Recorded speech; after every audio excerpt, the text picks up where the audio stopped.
di saat kamu melihat matahari terbit dan matahari terbenam. Jadi kadang ada orang, masnya kuliah di UIN Seju, aslinya Jakarta, disakatin sama ibunya di Jakarta contohnya. Ini gimana ini kan seperti itu? Pakai apa? Berarti lingkungan sekitar itu. Jadi lebih prioritasnya itu ya zakatnya di sini. Karena masnya di sini melihat matahari terbit dan terbenamnya di sini ketika akhir bulan Ramadan seperti itu.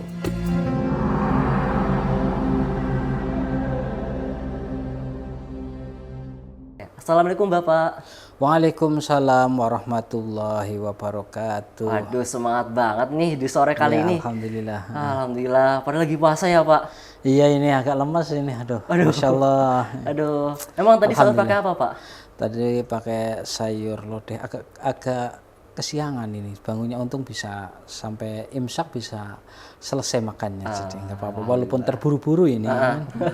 Tadi bareng keluarga atau sama siapa Pak? Ya biasa sama keluarga, sama santri-santri yang mau menikmati bulan Ramadan ini ya, dengan harus maksimal seperti itu. Alhamdulillah ya. Lah puasanya Mas Bagus gimana? Alhamdulillah Pak, harus semangat terus dong sampai sekarang. Apalagi di bulan Ramadannya berkah ini. Berarti tetap bagus ya. Amin. Puasanya ya. Oke, ini juga mau menjelang buka ya Pak. Iya. Pengen tahu nih takjil kesukaan Pak Hikam apa nih? Ya sebetulnya saya nggak terlalu pilih-pilih, tapi kalau yang saya suka ya buah, terutama kurma, karena pertama adalah sunnah Rasul, yang kedua juga lebih cepat untuk membangkitkan energi, lebih semangat lagi. Biasanya kalau udah makan kan lemes, pengennya rebahan, itu kan bisa cepat. Yang lain itu kan kurma, ya, seperti itu. Walaupun ditambah nasi dan lauk pauk yang sangat banyak, seperti itu. Ya. Oh iya, di bulan Ramadan ini pasti kan Bapak punya kegiatan yang padat ya? Iya. Kira-kira kegiatannya padatnya seperti apa Pak? Ya Alhamdulillah, kita walaupun di awal puasa ini juga awal perkuliahan, tetap berjalan perkuliahan, saya juga punya kegiatan ya di rumah saya di pesantren Al-Wajud Al-Islami untuk ngajar, ada ngaji kitab Minhajul Abidin karya Imam Ghazali, ada karangan Syekh Haqi An-Nazili Khazinatul Azrar, ada kitab Jalaluddin Asyuti yaitu tafsir Jalalain, juga ada kitab Mukhtarul Ahadis yaitu pilihan hadis-hadis karya Ahmad Al-Hashimi, seperti itu. Jadi ya lumayan dipadatkan lah seperti itu. Alhamdulillah di sore kali ini juga Bapak masih menyempatkan waktu Bapak Ya ya. Alhamdulillah demi ini untuk podcast ini ya. Iya, betul, untuk memberikan nasihat-nasihat ya tentang Ramadan apa ini. Baik Pak, karena di sini juga puasa menjelang akhir ya Pak. Iya. Tentunya kita ada satu kewajiban Pak, yaitu tentang zakat fitrah. Tentunya tak lepas kita sebagai agama Islam pasti akan melakukan zakat fitrah. Tapi saya ingin tanya nih Pak, kira-kira kita nih sebagai umat Islam sebenarnya memproporsikan zakat fitrah ini sebagai pelengkap ibadah puasa atau hanya sebagai dampak sosial kepada masyarakat, sebagai instrumen sosial begitu? Baik, sebelum saya mencapai pada jawaban itu, saya ingin menekankan bahwa fitrah, zakat fitrah adalah zakat yang sudah tertera dalam Al-Quran. Aqimus shalah wa ita'uz zakah warka'u ma'ar rokingin. Terus di dalam Al-Quran juga ada, dalam Al-Bayyinah juga ya kan, wa ita'uz zakah dan sebagainya. Nah, zakat fitrah ini penting bagi umat Islam. Bagi umat Islam. Pentingnya itu apa? Karena semua umat Islam yang punya harta, walaupun dia miskin, dia mengeluarkan zakat, walaupun nanti juga akan dikasih lagi. Nah, itu untuk membersihkan, kan zakat dari zakiyatan, itu membersihkan diri untuk apa? Pertama itu untuk melengkapi dari sesuatu yang kurang dalam puasa. Seperti contoh dalam puasa itu kan nggak boleh marah-marah atau ghibah dan sebagainya, tapi nggak batal tapi berkurang. Tetapi di situ kita kadang marah, kadang tidak terkontrol, kadang juga sedikit terpleset kata umpatan atau dan sebagainya. Nah, itu kita dibersihkan dengan zakat fitrah. Di situ ada nilai-nilai apa? Selain untuk membersihkan diri, juga nilai-nilai sosial, yaitu memberikan kepada sesama muslim, seperti itu. Maka penting, dan yang ini pada konteks sosial yang penting. Dalam salah satu kitab disebutkan, di mana Anda memberikan zakat fitrah? Di memberikan zakat fitrah itu di saat kamu melihat matahari terbit dan matahari terbenam. Jadi kadang ada orang, masnya kuliah di UIN Seju, aslinya Jakarta, disakatin sama ibunya di Jakarta contoh ini. Ini gimana ini kan seperti itu? Pakai apa? Berarti lingkungan sekitar itu. Jadi lebih prioritasnya itu ya zakatnya di sini. Karena masnya di sini melihat matahari terbit dan terbenamnya di sini ketika akhir bulan Ramadan seperti itu. Ya, jadi itu. Oke, baik Pak, terima kasih banget ya. Itu berarti kita harus balance ya. Iya, tetap ya utamakan sebagai pelengkap, juga nanti mungkin selama Ramadan kita kebanyakan dosa, Betul, malah ya. Marah-marah. Biasalah manusiawi ya Pak. Iya. Nah, tapi juga Pacaran jalan terus, ya kan? Waduh, Itu, nah itu harus dilengkapi dengan fitrahnya, itu double itu, ya kan? untuk menjernihkan lagi ya. Iya, Nah, apalagi besok di fitrah itu juga kan membersihkan harta kita. Beda kalau kalau harta itu zakat mal. Oh, zakat Itu mal. kalau masnya contoh usaha, Iya, sangat beda. usaha dagang atau apa, itu ya zakat sendiri. Itu haul itu putaran 1 tahun. Itu pada akhir bulan Ramadan. Ya seperti itu. Itu kalau seperti harta, emas, temuan, ya kan punya emas banyak, emasnya itu punya toko ya melebihi Alfamart dan sebagainya disakatin, tidak hanya zakat Fitrah. zakat fitrah saja, ada zakat tijaroh, dagangan, ada mal, ada temuan, ada zakat pertanian, yaitu seperti padi, ya padi itu 10%, ya kan 10%. Kalau airnya itu tidak tidak membeli, tapi kalau membeli itu 5%, seperti itu. Ya, betul banget. Baik Pak, terus mau tanya lagi nih Pak, kira-kira bagaimana sih caranya kita menanamkan zakat fitrah ini sejak dini dan juga menuruni anak kita, cucu kita, bahkan buyut kita gitu tentang soal zakat ini, biar nanti zakat fitrah ini nggak cuma sekedar formalitas gitu, tapi menekankan kesadaran mereka bahwa seperti ini Pak gitu. Baik. Itu memang penting.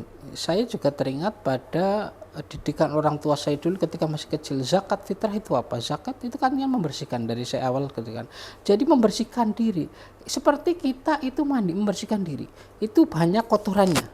Ibaratnya kalau nggak pernah zakat itu nggak pernah mandi, seperti itu. Kotor. Lah itu dibersihkan. Kalau bahasa Jawanya itu guluh, ya kan seperti itu. Itu dibersihkan. Sebetulnya itu zakat itu guluh kita dikeluarkan, membersihkan diri. Nah, kalau seperti kepada anak, cucu, atau istilahnya anak kita, kamu nggak pernah mandi, itu seperti orang nggak zakat. Karena apa? Zakat kita itu membersihkan diri sendiri. Kalau zakat mal itu yang membersihkan dari itu harta itu, ya kan, seperti emas dibersihkan, ya kan, banyak kotorannya itu dengan zakat. Tentang pertanian, yaitu kotorannya dibersihkan, seperti itu. Maka agar tetap bersih hartanya, jiwanya dan sebagainya, ya kan. Udah jiwanya nggak bersih, tubuhnya nggak kebersihkan, gimana coba? Ada mahasiswa nggak pernah mandi, ya kan, berapa setengah bulan, ya kan, udah bau sekali itu kan. Saya pernah dulu ada punya anak pesantren itu jarang mandi, setengah bulan sekali. Itu anak mespa itu baunya breng itu kan, seperti itu. Nah, itu ibaratnya orang nggak pernah zakat, seperti itu. Orang nggak pernah zakat. Jadi kalau nggak pernah zakat ya berarti ya secara rohaninya, secara keimanannya itu bau, ya, seperti itu, kotor, seperti itu. Perlu di zakat fitrah. Iya, zakat fitrah, seperti itu. Terus lanjut Pak, hubungan langsung antara kualitas puasa seseorang dengan tingkat kesadaran dalam menunaikan zakat, apakah ada hubungannya Pak? Gitu. Baik, dalam Islam itu sudah disebutkan bahwa bunyal Islam ala khamsin, ya kan. Islam itu dibangun dari 5 perkara, yaitu asyhadu an la ilaha illallah wa asyhadu anna muhammadar rasulullah, ya, terus sholat, zakat, puasa, haji, ya. Itu ada interkoneksi antara puasa dengan zakat. Nah, puasa itu membersihkan, istilahnya melatih jiwa kita agar lebih kepada Allah dan sebagainya. Nah, juga jiwanya, tubuhnya. Nah, apa kaitannya dengan zakat? Zakat itu nantinya akan melengkapi dari puasa itu sendiri, seperti itu. Nah, seharusnya orang yang puasanya benar, kita jiwa sosialnya lebih apa lebih baik seperti itu, lebih dermawan, lebih apa, kok rajin puasa tapi kok jangankan dermawan, mengeluarkan zakat eman-eman, itu berarti ada yang salah dalam puasanya seperti itu dan sebagainya. Harusnya itu nilai sosialnya itu lebih tinggi ketika puasanya itu berkualitas seperti itu. Baik Pak, zakat fitrah juga sebenarnya intinya itu membersihkan diri juga ya Pak. Iya, membersihkan diri. Lalu jadi kalau mau tanya nih Pak, kita kan pasti 1 bulan penuh puasa ya. Iya betul. Puasa Ramadan. Tapi di situ bagaimana sih Pak peran zakat fitrah ini dalam soal tentang membersihkan diri Pak? Baik. Dalam puasa itu ada tingkatannya, dalam zakat itu ada tingkatannya. Para ulama terutama mazhab 4 itu mengklasifikasikan zakat fitrah itu dalam berbagai value, berbagai level tingkatannya. Tetapi ada ulama yang istilahnya lebih menekankan fitrahnya itu lebih baik dan lebih berkualitas dan takarannya juga lebih tinggi. Seperti contoh Abu Hanifah itu 3,5 kilo. Tapi kalau 2,7 itu Imam Malik, terus 2,75 itu Imam Syafi'i. Lah, ini menunjukkan bahwa kita harus walaupun dalam keadaan apapun ekonominya dan sebagainya, kita memberi untuk kepada orang lain agar kita itu juga secara ekstern dan intern kita dibersihkan, ya kan? Karena tujuan dari zakat itu untuk menyantuni fakir miskin, memberi ke fakir miskin, ghorimin, orang yang tanggung utang, orang mu'alaf, ya kan? Mu'alafati qulubihim, orang yang hatinya terenyuh, biasanya orang mu'alaf seperti itu. Orang mu'alaf walaupun mu'alaf itu kaya, tetapi baru masuk Islam sehari, itu bisa kena zakat fitrah, berhak seperti itu. Terus apalagi orang yang ibnu sabil, ya dalam perjalanan, orang fisabilillah. Ada sekarang fenomena baru pada era kontemporer, orang zakat fitrah mengumpulkan banyak tetapi tidak disalurkan kepada orang-orang itu yang berhak itu, malah untuk bangun masjid. Itu yang salah, itu ada. Jadi sisihkannya sedikit, tapi untuk kesepakatan masyarakat ini mungkin dengan penyadaran atau fakir miskinnya itu, ini untuk bangun masjid aja ya dibangunan. Sebetulnya itu tidak boleh. Harusnya dikasihkan kepada fakir miskin, itu nilai sosialnya seperti itu. Dan juga lebih prioritas mana antara memberi zakat fitrah kepada yang langsung kepada itu fakir miskin, ya kan, asnaf itu langsung, atau lewat lembaga atau masjid atau lembaga lesnas dan sebagainya. Sebetulnya menurut kitab itu lebih berikan langsung, karena kalau biatnya lembaga, bagaimana itu lembaga itu kan untuk amil, karena terkurangi. Itu menekankan Islam itu lebih menekankan bahwa dia secara utuh diberikan kepada fakir miskin, perhatiannya khusus seperti itu. Tapi kalau memang sulit, fakir miskinnya di mana, di perkotaan, ya makanya di masjid atau di mana, di lembaga kepanitiaan. Tapi kalau di desa, di pelosok, fakir di tangganya juga udah miskin, nggak usah ke masjid, langsung berikan aja seperti itu. Tergantung konteksnya, ya kan. Kalau di desa banyak fakir miskin, di depannya tangganya itu se-RT, langsung berikan aja seperti itu. Kalau memang di perkotaan atau mungkin juga lingkungannya nggak kenal dan sebagainya, ada yang pura-pura miskin dan sebagainya, ke masjid mana dia itu panitianya yang lebih tahu tentang siapa yang lebih berhak seperti itu.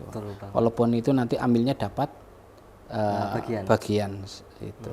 Itu berhak, dalilnya ada seperti itu. Ya. Baik Pak, selanjutnya ya Pak. Hal-hal kecil tadi kan sebenarnya kita memberikan keadilan sosial ya. Betul ya. Betul. Tapi gimana nih Pak caranya biar ini merata Pak, apalagi di Indonesia ini yang sangat beragam banget, dari suku, entah dari suku-sukunya, berbagai pulau, bahkan kesenjangan ekonominya pun berbeda-beda Pak. Begitu Pak. Iya, sebetulnya ini harus ada namanya edukasi dari masyarakat bahwa zakat fitrah itu penting untuk diberikan kepada yang berhak, ya. Nah, tetapi di samping itu juga edukasi bahwa zakat mal. Kadang ada orang yang hanya fitrah saja, tetapi punya harta yang banyak, punya toko, punya usaha dan sebagainya nggak dizakatin. Oh, aduh, parah Biasanya itu, Pak. kadang seperti itu, kadang ada orang yang tahu fikih hatinya itu apa diukur, ini harganya berapa, modalnya berapa, keuntungannya berapa, setelah tahun berapa, itu dibagi, ada hukumnya seperti itu. Ada juga punya simpanan emas banyak ya kan, dikiranya apalagi berlian ya kan, perak, terus ada lagi tentang yang lain seperti barang-barang yang berharga ya kan. Itu ya penting untuk dizakati, terutama juga tentang zakat-zakat profesi juga penting. Itu sebetulnya banyak peluang untuk kesejahteraan masyarakat dari sektor zakat itu sangat terbuka. Seperti contoh saja orang petani itu contohlah dapat punya sawah 200 ubin, sekali panen 1 tahun setengah tahun itu sekitar 1 ton, itu 1/10 adalah jadi 1 kintal diberikan, itu udah belum ada di 9 kintal itu ada pupuk, biaya pupuk, ada perawatan, ada pestisida, ada macam-macam. Nah, kadang ada orang yang dengan jadi konsultan hukum langsung dapat 500 miliar, ada konsultan politik, tetapi nggak dizakati. Itu kan ketimpangan sosial. Tani aja yang harus berkeringat ya. Saya pernah ke sawah aja sampai kepleset, gatal sekali ya kan. Langsung sawah saya langsung saya sewakan ya kan.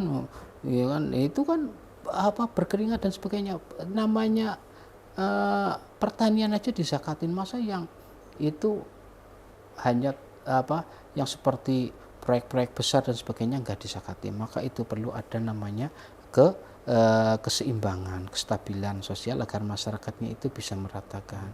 Jadi ya harusnya kita di bulan Ramadan ini, terutama ketika akhir bulan Ramadan, akhir bulan Ramadan selain diramaikan oleh zakat fitrah juga zakat mal seperti itu. Betul, zakat mal harus orang-orang yang puasa ini, bulan puasa ini harus menghitung harta dagangan kita berapa. Kalau dagangan kecil kaki 5 ya enggak lah kan, tapi kalau dagangannya mall ya kan, kadang mall katanya zakat tapi bukan diberikan fakir miskin, tapi diberikannya dengan ada embel-embel bonus THR, itu beda lagi ya kan. Ya kan, ada seperti itu. Ada yang tanya ke saya, punya toko besar menjadi kulakan di salah satu tetangga Banyumas, tapi bukan Kabupaten Banyumas. Ini Mas Hikam, ini gimana hukumnya zakat dagangan saya tetapi diberikan kepada pelanggan sebagai bonus karena kesetiaan pelanggan. Lah saya bilang itu kalau menurut hukum Islam tidak tepat. Yang tepatnya ya harus kepada fakir miskin tanpa embel-embel apapun ya kan. Nah, embel-embel ini akan jadi pelanggan setia dan sebagainya, udah dikasihkan fakir miskin aja. Kalau bonus sendiri, tentang THR sendiri seperti itu. Maka kesucian itu niat juga harus suci seperti itu ya kan. Nggak boleh ada embel-embel yang lain. Nanti zakat nanti besok pilkada pilih saya ya, itu nggak boleh lagi itu kan. Itu menyelam sambil minum air seperti itu ya. Iya. Jadi mudik kasih aja karena Allah Ta'ala, lillahi ta'ala, nggak boleh ada karena THR, bukan karena agar pelanggannya tetap tetap setia atau yang lain, atau pilih pilkada, pilihan lurah dan sebagainya, tidak, karena lillahi ta'ala. Zakat mal, zakat fitrah seperti itu. Seperti itu, lillahi ta'ala. Walaupun disanjung, walaupun nggak kelihatan ke tetangga kita kasih zakatnya, dia kan nggak masjid, nggak kasih zakat fitrah, berarti dia nggak zakat, itu namanya buruk, nggak masalah. Yang penting lillahi ta'ala, karena Allah. Yang penting Allah tahu seperti itu, karena lillahi ta'ala. Namanya lillahi ta'ala, mau dipuji, mau disanjung, mau dihina dan sebagainya, nggak masalah seperti itu, karena Allah Ta'ala, seperti itu. Baik Pak, betul banget ya Pak. Berarti zakat mal ini penting banget, apalagi di luar kota mungkin ya. Banyak orang yang memiliki ekonomi yang tinggi gitu. Betul, ya. Kita juga harus memberikan 1% lah, ini berapa persennya gitu. Berapa persennya untuk juga mungkin ketika masyarakat nggak tahu tentang berapa persennya, kita juga ada kayak ya ada Google gitu kan, bisa sharing lah ya. Sharing, apalagi sekarang ini awal tahun ini tahun 2006 banyak musibah ya kan, banjir. banyak sawah-sawah gagal panen, itu kan kesulitan. Banyak binatang ternak hancur, terus ada lagi juga tentang longsor, gak punya rumah. Itu kan itu tepat apabila disalurkan kepada yang berhak, itu mustahik seperti itu. Ya. Perlu banget itu ya Pak. Iya. Apalagi besok Lebaran nih, ya kan Iya. Pak. Tapi mereka udah nggak punya rumah, nggak punya pakaian yang layak. Perlu banget ya kita yang mungkin memiliki ekonomi tinggi atau mungkin teman-teman yang pengen zakat fitrah diberikanlah kepada yang lebih berhak ya Pak. Iya, sebagai wujud komitmen kita karena Allah kita berbagi kepada sesama. Karena apa? Umat Islam itu seperti anggota tubuh. Ya, mana yang kuat, dia itu yang paling perhatian terhadap yang paling lemah. Yang lemah juga harus paling perhatian kepada yang kuat. Sebagai anggota tubuh, contohnya apa? Anggota tubuh yang paling kuat itu apa? Tangan. Ketika yang paling lemah anggota tubuh kita apa? Mata. Ketika mata kita kelilipan, ya kan? Yang langsung menolong siapa? Tangan. Itu mengusap dan sebagainya, meneteskan air mata. Tetapi ketika yang paling kuat tangan, contohnya kecedit, istilahnya kena pisau atau istilahnya kecelakaan, itu yang langsung berduka itu siapa? Mata, langsung melihat, ya langsung menyamperin. Yang kedua langsung berduka dengan meneteskan air mata. Ya kan seperti itu. Maka umat Islam itu seperti anggota tubuh harus saling menguatkan. Jangan membedakan antara yang kuat, yang lemah, yang sedang. Karena apa? Semuanya saling melengkapi. Anggota tubuh yang paling lemah itu mata, tapi paling istilahnya paling krusial. Tanpa mata kita akan nabrak kemana-mana, nggak bisa pergi kemana-mana pakai tongkat, ya kan. Tanpa yang tangan, walaupun kita bisa melihat, bisa jalan, tanpa tangan kita akan angkat apa, kita akan mengendari motor pakai apa tanpa tangan, ya kan, dan sebagainya. Semuanya itu saling mengingatkan. Umat Islam itu ibaratnya anggota tubuh yang harus saling menguatkan, saling memperhatikan, dan harus saling menolong, seperti itu. Asli, betul banget itu Pak. Ya. Kita harus saling tolong menolong ya Pak. Ya, baik, ya. Kalau bisa juga jangan lewat zakat. Kalau bisa ya sedekah. Betul ya, sedekah itu pahala lagi, ya kan. Ada zakat tetap, ada sedekahnya juga. Itu luar biasa. Sesuai dengan kemampuan, sesuai dengan keikhlasan, nggak usah dipaksa dan sebagainya. Kadang dipaksa donasi itu kan, walaupun nggak paksa, kita ya harus dengan lillahi ta'ala seperti itu. Ya. Apalagi kita di bulan akhir-akhir gini ya Pak. Ya, Masya Allah. Fastabiqul khairat. Alhamdulillah. Berlomba-lomba dalam hal kebaikan ya Pak. Betul ya, fastabiqul khairat, berlomba-lomba mulai dari ya menyantuni kepada sesama, juga ibadah, baca Al-Qur'an, baca kitab, jangan zikir, tadarus, jangan hanya nonton TV sama rebahan, nanti pahalanya hanya rebahan saja, ya kan ya. Kasihan bulan Ramadannya ya. Seperti Apalagi itu. yang suka tidur.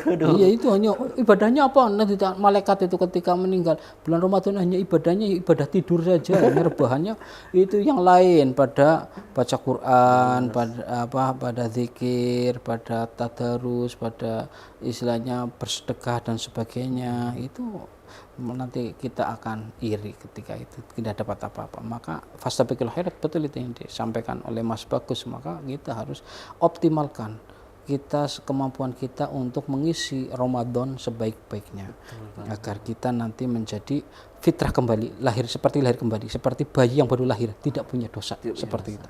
Semuanya suci seperti itu. Makanya fitrah hatinya suci, bersih seperti itu. Tidak ada keraknya, apalagi guluhnya nggak ada. Seperti itu. Lebih kerennya lagi setelah zakat fitrah, kita sholat Id ya Pak. Iya, sunnah itu ya. Kita maaf-maafan sesama. Sesama saudara, sama muslim. Iya, silaturahmi, ya kan, makan enak, makan roti nastar, Aduh, ya, seperti itu, ya kan. nastar, nasihat Ramadan. Iya, Masya Allah, iya. Itu bagian dari penak-penik dari keindahan setelah bulan puasa Ramadan, seperti itu. Ya itu suatu yang luar biasa. Ya. Karena di budaya di Indonesia itu lebih semarak dibandingkan di Timur Tengah. Timur Tengah ketika setelah sholat Id itu ya udah salam selesai. Kalau kita kan ke tetangga, ke kerabat, kemana itu sampai setengah bulan itu ramai, ya, kan? Ya seperti itu. Apalagi di desa-desa masih pakai budaya zaman dahulu itu, keliling jalan masih ramai, ya. Kalau sekarang itu pergeserannya lain lagi, nggak silaturahmi ke saudara, hanya ke saudara ke kerabat saja, tapi silaturahminya ke tempat wisata. Ya kan, yang ramai di tempat wisatanya. Kalau saudara kita sepi, paling hanya makanannya itu suguhannya dimakan sendiri ya kan, seperti itu bergeser. Harusnya kembalikan kepada budaya yang luhur kita dulu gitu kan, saling silaturahmi, minta maaf, nggak kenal nggak apa minta maaf, minal aidin wal faizin. Sebetulnya dari Jakarta belum kenal, belum apa, belum punya salah minta maaf, itu kan luar biasa ya kan. Kita ya udah. Oke, baik Pak. Kalau di desa saya Pak, itu ada takbir keliling Pak. Iya. Jadi nanti kalau itu ada takbir keliling, kumpul di satu sudut, baru tuh terkeliling gitu. Ya betul kata Bapak, kita meskipun nggak pernah ketemu, tapi kita tetap saling memaafkan. Barangkali mungkin dari saudara-saudara kita perwakilan lah ya Pak. Betul. Yang walaupun sedang marahan, tetangga marahan, tetapi bulan Ramadan senyum semuanya. Baik pun, mau nanti kalau udah 2 hari merengut lagi seperti itu kan. Itu luar biasa, itu dari barokahnya bulan Ramadan. Sebenarnya Ramadan itu seperti itu, walaupun marah-marahan dan sebagainya, jadi senyum manis, santun, ramah dan sebagainya. Nah itu perlu dipertahankan, itu bisa sampai berbulan-bulan. Kalau di Timur Tengah yang ramai itu Idul Adha, itu yang ramainya. Kalau di sini, kalau Idul Adha di sini kan paling setelah sholat Id ya ganti pakaian biasa, terus paling hanya lihat apa itu kurban disembelih seperti itu ya kan. Kalau itu, nah ya ini karena para ulama zaman dahulu itu tahu tentang esensi substansi bulan Ramadan yang luar biasa dan Idul Fitri yang sebenarnya, maka itu lebih semarak di Indonesia seperti itu, lebih bermartabat dan lebih value-nya lebih tinggi seperti itu. Betul banget. Bersyukur banget ya Pak kita Ya, bisa alhamdulillah. Hidup di Indonesia, Betul. di mana teman-teman yang di luar juga semarak banget untuk berlomba-lomba dalam kebaikan, meminta maaf gitu. Betul ya. Iya. Ya lagi liburan juga mungkin, kan biasanya soal Lebaran kan liburan ya kita maaf-maafan ya Pak. Iya. Gitu, ketemu buyut, saudara gitu. Jadi biar tahu nih, kadang ada aja ya orang udah silaturahmi tapi nggak tahu keluarganya sendiri Pak. Parah ya Pak. Iya kadang open house yang sampai ini juga menjadi budaya di tingkat pejabat kita. Presiden open house, semuanya boleh masuk ya kan, istana ya kan. Bupati juga ya kan, gubernur juga, itu kan luar biasa. Itu karena dari berkah Ramadan sehingga Idul Fitrinya itu menjadi lebih semarak, lebih meriah seperti itu. Semuanya merasakan kebahagiaan, tidak ada yang tidak bahagia. Karena Rasulullah itu menekankan bahwa Idul Fitri itu harus bahagia, dalam luarnya seperti itu. Ada seorang ini cerita sebagai penutup, ada seorang yatim piatu, dia itu di tengah jalan menangis tidak punya siapa-siapa. Ketika mau sholat Id, Rasulullah melihat itu, kenapa kamu, saya tidak punya ayah, saudara dan sebagainya, sendirian. Lalu Rasulullah itu, kamu ke rumah saya, lalu perintahkan ke Fatimah untuk memandikan, sama Aisyah dibuatkan pakaian, dan terus saya Idul Fitri nanti ayah saya siapa? Ayah saya adalah, ayah kamu itu adalah saya. Nah maka Rasulullah itu bergelar Abul Yatama, bapaknya anak yatim. Dibuat bahagia seperti itu. Dia itu terus lari ke anak-anak, saya adalah anak yang paling bahagia karena apa? Saya punya saudara Fatimah yang luar biasa, ayahnya adalah Muhammad, seperti itu. Dan itu Rasulullah sudah sepuh itu kan. Ketika hari Idul Fitri sesudahnya itu meninggal Rasulullah, itu dia menjadi murung kembali seperti itu. Nah itu karena kebahagiaannya itu berakhir. Itu menunjukkan bahwa Rasulullah itu pengen umatnya ketika Idul Fitri semuanya bahagia, dari orang kaya maupun orang yang kurang, yang orang punya dan kesusahan, itu semuanya bahagia walaupun dalam keterbatasan ekonomi atau keterbatasan yang lain ya, seperti itu. Idul Fitri harus bahagia seperti itu. Bahagia itu pahala, seperti itu. Betul juga, alhamdulillah. Makanya banyak senyum ya Imron ya. Iya betul banget. Harus tabasam. Iya, tabasam. Ya. Karena senyum itu adalah sodako ya Pak. Iya betul. Tabassumuka fi wajhi akhika sodako. Iya betul ya. Ya senyummu kepada saudaramu akan menjadi sodako. Gitu. Iya betul. Sodako, betul banget Pak. Iya. Baik Pak, mungkin di podcast kali ini, alhamdulillah begitu banyak banget tentang zakat ya, zakat fitrah. Zakat fitrah ini juga kita dapat menyimpulkan bahwa tidak hanya membersihkan diri juga, tapi kita juga bisa membersihkan zakat harta. Ya, bersihkan harta kita. Iya. Terus juga kita bisa melakukan hal-hal kebaikan selama berpuasa ya Pak. Iya, betul. Iya, nggak nunggu zakat fitrah lah. Iya, betul. Ya, apalagi di akhir Ramadan ini, mungkin yang teman-teman lagi buru-buru tadarus, menyelesaikan satu Quran 30 juz, ayolah dipercepat gitu. Dipercepat juga ya diperbagus juga bacanya gitu. Iya, iya. Apalagi besok pas mau Idul Fitri juga harus banyak-banyak meminta maaf kepada sesama saudara ya Pak, saudara Islam gitu. Wah, begitu banyak banget Iya. tadi inspirasi dari Bapak. Terima kasih banget Bapak. Iya. Ya mungkin dari kali ini saya Ahmad Bagus Al-Rizky selaku host kali ini, jika mungkin banyak salahnya atau banyak yang bikin sakit hati atau mungkin banyak yang terlontarkan dengan yang salah-salah, saya selaku host minta maaf ya Pak. Ya, sama-sama. Iya, Juga Pak. kita tidak ada sesuatu yang mengganjal, pokoknya kita saling berbaikan, tidak ada yang saling memaafkan ya. Apalagi nggak ada salah. Ya, saya juga mungkin cukup minta maaf apabila ada kekeliruan atau kata-kata yang kurang berkenan, saya mohon maaf ya, seperti itu. Selamat menjelang Idul Fitri ya, nanti kalau Idul Fitri mohon maaf lahir batin ya. Jangan lupa zakat fitrah, zakat malnya juga seperti itu. Ya. Ya. Jangan lupakan ya Pak. Iya. Baik, kita pamit ya Pak. Iya. Selamat sore Pak. Selamat sore.